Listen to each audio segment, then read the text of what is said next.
Good morning, my name's Anthony. This is a 67IH Farmer channel, and right behind me is a new to me International 430 hay baler, square baler, small square baler. I just picked this up. I just got back home from picking this up. It was about a half-hour drive at normal speed. It took me about 45 minutes to get home with this thing. When I got there, he hooked a tractor to it, showed me all the workings on it, and I thought it was a good deal, so I picked it up. And now it's here with me. So we're gonna have a lot more videos with this in the spring. It's gonna just sit here all winter. He winterized it, sprayed all the unpainted surfaces and everything with some silicone spray to help prevent rust. Everything has been greased. He pressure washed before doing so, and all the chains are oiled and is ready to go. Let's take a little walk around this thing. It is honestly in really good shape for the age, and supposedly the parts are readily available. It has a thrower on the back, a belt thrower. Well, it's belt powered, but it's got rollers for the thrower. And then behind this cover is where the twine goes. These are a quarter turn to open. And that's where the twine goes. There's a spot for extra parts there. Close this back up again. Quarter turn. I'm excited to see what this thing's going to do in the springtime on our first cutting. So this has a International Model 10 bale thrower, and then it is an International Model 430 hay baler. I'm going to be pulling this behind my Case 430 diesel, so it kind of matches a little bit, I guess. I towed it home behind the truck just fine, and then it also came with a truck bed of parts, and he threw in a tarp to go along with it. So I'm going to get this moved with a tractor, put away with the rest of the hay equipment, and tarp it and let it sit for the winter. Hi there.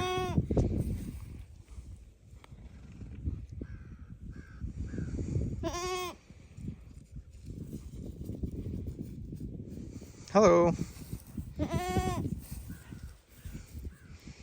You guys having a fun little morning?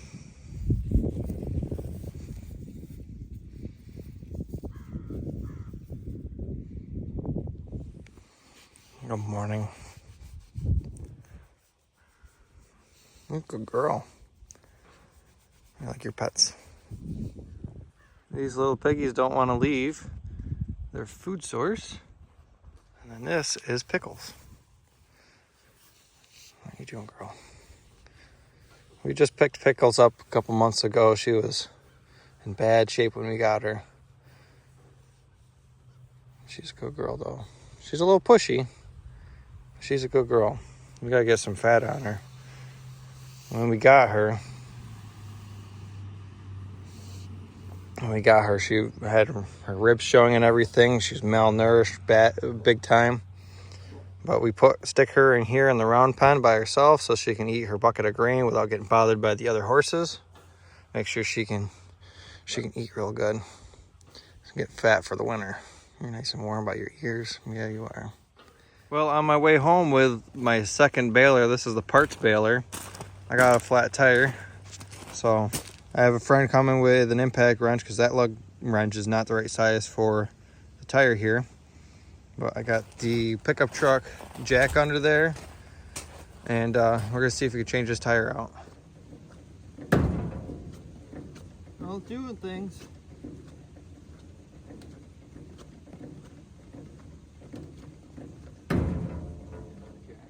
I didn't know if this is gonna lift it high enough. It's got 2 stages.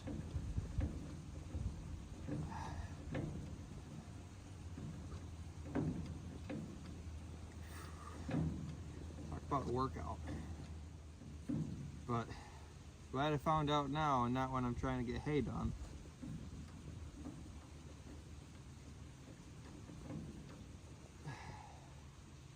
As high as that jack will go.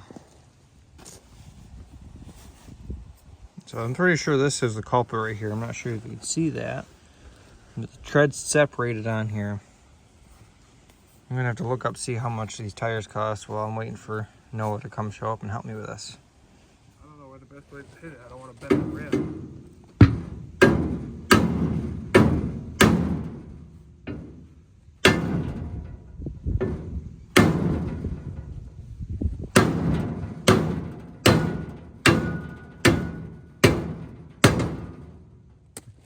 Oh, look at that. Oh. So this wheel's got 6 lug nuts in it. That one's got 4. Crossing our fingers that this is a multi-purpose hub. Oh, great. Not even close. Oh, that bearing feels just amazing. A thought crossed my mind. Maybe I should just pop the whole hub off in case it doesn't line up. Oh. But who knows if the hub would match. It's the same exact baler, they're both International 430s.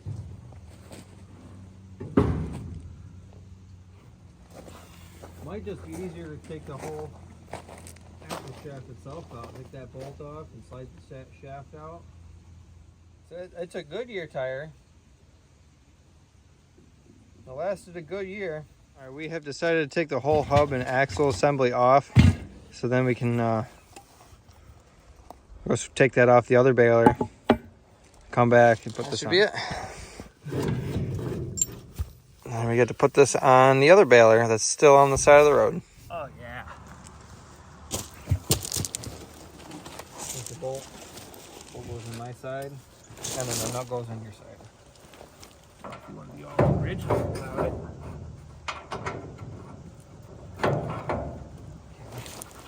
Ratchet. You got the stubby socket? Don't do that. That's gonna hurt you. Now I got it. Where's the nut? On the jack. It's not tightening. Stop dropping that. I'm gonna get it lost. Did we bring the other bolt with us? Yes. Okay. It's not as nice a bolt, but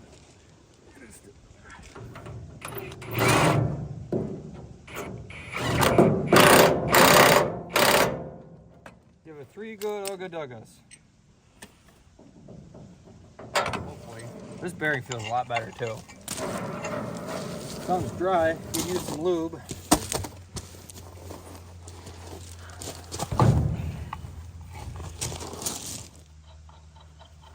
Got one. I should have checked the air pressure in this before we sold the air compressor. They did not make this fun. Those poor farmers back in 1975 when this baler came out, Yeah, it was like, oh, they did top water. oh, I'm sure they did. Like, we're not going to put lug studs on this. We're going to put lug bolts on here. Dragon Volkswagens. Yeah. All farm equipment's like this. I don't know why. It's kind of irritating, honestly. But the bolts have the IH stamp on them. They're cool.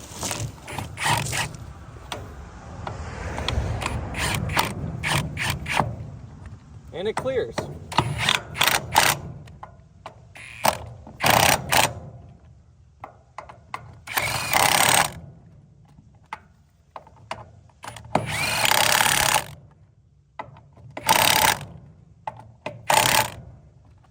Ta-da!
Well guys, after that flat tire, we got it back together. We had to swap axle shafts over, as you saw.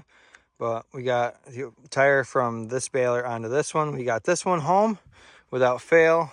I didn't want to have to unhook the back blade off the tractor, so I just backed the truck in here, praying that I wouldn't get stuck, and didn't even slip a slight bit.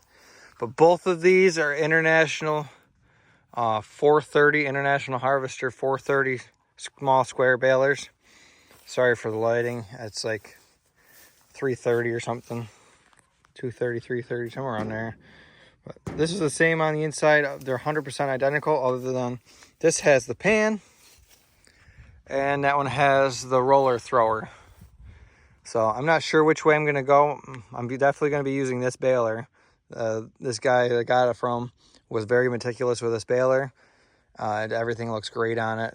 Everything that's supposed to be shiny metal is still shiny metal, even though it's been sitting all fall. He hasn't used it all summer long. He used it in the early spring, late spring, early summer, and then parked it, upgraded to an inline.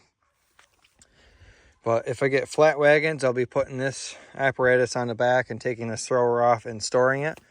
And if I make myself some kicker wagons, I'll be using that thrower. But we shall see. I got to get some wagons first. That'll probably be one of the next projects coming up. I got this baler from, he knows a lot about that baler there, but he does not know much about this one at all. He picked it up at auction for a parts machine to have sitting around. I'm not quite sure what I'm going to do with it, other than a couple of the media things. I'm going to steal the wheel off of this one because I had the big wide float tire. This one's going to stay here. I'm going to put the other one on this one because this wheel here, you can see that it's a much larger tire. That is a much larger tire compared to this one. And then the suspension and all that, it's much different too, because there's just a straight axle shaft there. This one has some weird apparatus coming off the side here and moving the wheel back, it looks like. I have to do some measurements to figure that out. I also want to swap the jack over. So this one is missing a handle, and this one has a nice jack on it. Now this completes my hay equipment lineup. I have the International 990 hay bind, a 9-foot hay bind. I have the International number 15 hay rake. I have an International Harvester 430 square baler and another International 430 small square baler. All I'm missing now is a couple wagons to haul the hay bales with. This happened to be happenstance that I get all International equipment. And then this is the 67 IH farm channel. I never meant any of this to be this way, but it's pretty cool how it worked out. Probably one of the next upcoming videos. I'm not sure exactly when I'll get to it, but it's going to be pretty soon. Sometime this winter, I'm going to put all new rake teeth on this hay rake. I'm going to swap over from the International style rake teeth to New Holland rake teeth. So I'll have to swap these clips that hold these on here, so you can see which direction these spin, and then they go down.